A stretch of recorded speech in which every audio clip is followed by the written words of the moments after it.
Good afternoon, peeps. Today we are, again I say we, but I mean Scott, is using the tractor to tear up a piece of the field where I want to plant some pumpkins. And last year we had, before we even moved in, I wanted to just do a little test patch to see if I could grow anything out here, and I didn't do anything special. I just mounded up some dirt, put some seeds in, and then every couple of days we would come out to water them. Look at that beautiful sunrise, sunset, sorry. Can't get my day and morning, day and night fixed. But anyways, we actually did grow, not some actual pumpkins, but the vines grew, and so that gave me hope. So I knew I wanted to do a bigger patch because I want my granddaughters to be able to come over and pick some pumpkins from Grandma and Grandpa's pumpkin patch. So he dug up the grass as much as possible with the scoop, and now he's brought some sand to help it drain, and now he's packing it all down. I sure hope some pumpkins grow, and it's really kind of frustrating because we have a hard time with the grass continuing to grow where we clear a space, and I constantly have to pick weeds out and grass out. So he finished that for me. I came out here early in the morning while the shade is still behind the trees so I can make my rows for the pumpkins. If I don't get out here early in the morning, it is very hot. So somebody gave me this handy little gadget. I think it was my daughter-in-law, possibly. It's like a little mini rototiller. It's making it easy for me to make a little path for each row. I'm going to do 4 rows of pumpkins and see if, hopefully, fingers crossed, I can get a nice little pumpkin patch.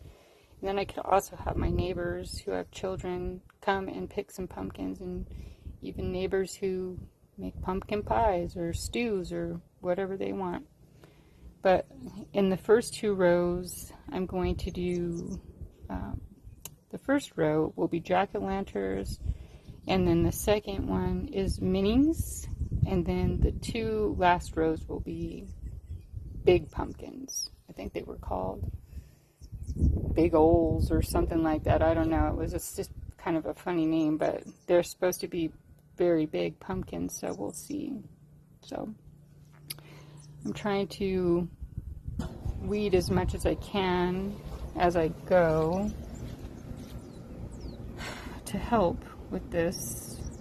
I'm going to lay some straw down after I get them planted to help retain the moisture, and we had brought over 2 of the totes, and we got a couple of 100-foot hoses and connected those so I can bring the water out from the new faucet area that he made closer to the house. And I filled up 1 tote full to the brim, and then the other tote is about halfway full, so that should get me a good supply of water.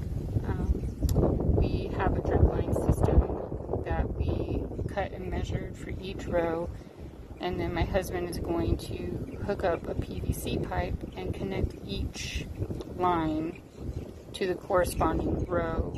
I just have to redo the drip line itself because a lot of the drip nozzles are not in the right spot for the pumpkin location, so I'll have to do some plugging and relocating the drip system so that each pumpkin will get sufficient water, and that will be a lot easier than coming out here and using the hose to spray them every day. So have to get all the seed packets and junk out of the way to keep going here. But yeah, I sure hope this works. I just have this vision in my head of this magnificent, lush pumpkin patch going. Gardening is a lot of hard work.